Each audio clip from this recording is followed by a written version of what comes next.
मीरपुर बुरड़ो में कारें इल्ज़ाम हेठि क़त्ल थियल नारी ऐं नौजवान जो केस दाख़िल कयो वियो आहे। ॻोठ लियाकत खोसो में कारें इल्ज़ाम हेठि नारी ऐं नौजवान खे क़त्ल कयो वियो हो।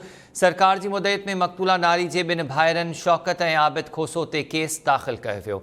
आगाह कयो वाक़े त मीरपुर बुरड़ो में कारें इल्ज़ाम हेठि ॿिटो क़त्ल कयो वियो। क़त्ल कयल नारी ऐं नौजवान जो क़त्ल केस दाख़िल कयो वियो आहे। ॻोठ लियाकत खोसो में कारें इल्ज़ाम हेठि नारी ऐं नौजवान खे क़त्ल कयो वियो। सरकार जी मुदत में मक़तूला नारी जे ॿिनि भाइरनि शौकत ऐं आबिद खोसो ते केस दाख़िल कयो वियो।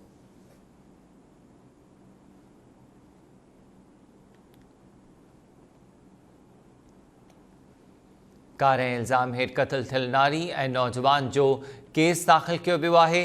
ॻोठ लियाकत खोसो में कारें इल्ज़ाम हेठि नारी ऐं नौजवान खे क़त्ल कयो वियो हो। सरकार जी मुदत में मक़तूला नारी जे ॿिनि भाइरनि शौकत ऐं आबिद खोसो ते क़त्ल केस दाख़िल कयो वियो आहे।